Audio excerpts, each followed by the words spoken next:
I have always been interested in the environment. Even as a young person, I was always out in nature, so it's a natural progression for me.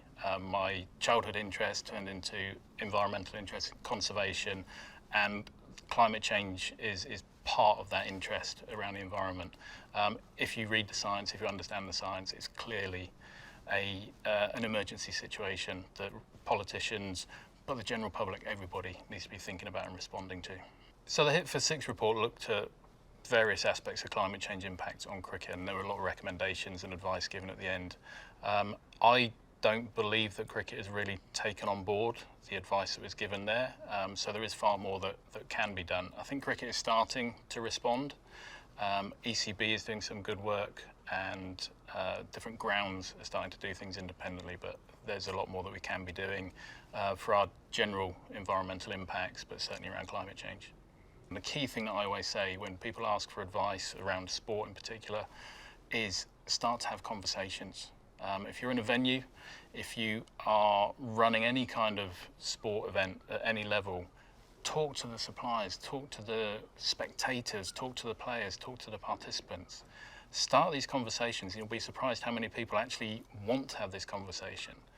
So many of the values that you see in sport extend into activism and extend into the way that we need to respond to the climate crisis. Even the language of sport, you can be, to use a football example, I guess, 2-0 down with 5 minutes to go, and you should still be determined to win this match. We've now realised that what we've done in the past is causing problems now. So we've got to take that responsibility. So we've got to be creative, we've got to be courageous, we've got to push forward, and we've got to find solutions to these issues. You should still try, you should still do your best. There's no point in just giving up and saying, because you're going to lose 6-0 instead of 2-0. So you can't just throw your hands up and do nothing. These things. I would hope that with the benefit of hindsight, 200 years into the future, and thinking maybe a few years ahead, that we could say we actually did come together, and we actually didn't make it worse from where we are now, because we've already got some things are already baked in to our current position. But let's hope we just don't make it worse and we move forward from here, and in a couple of 100 years' time we've got an environment that is actually livable. Let's say middle age and beyond kind of say this is, young people get it, young people are going to sort this out. We can't do that. We can't put a burden on another generation. We've got to look at it now. My generation has to look at it now. Anybody alive at the moment has to look at it now.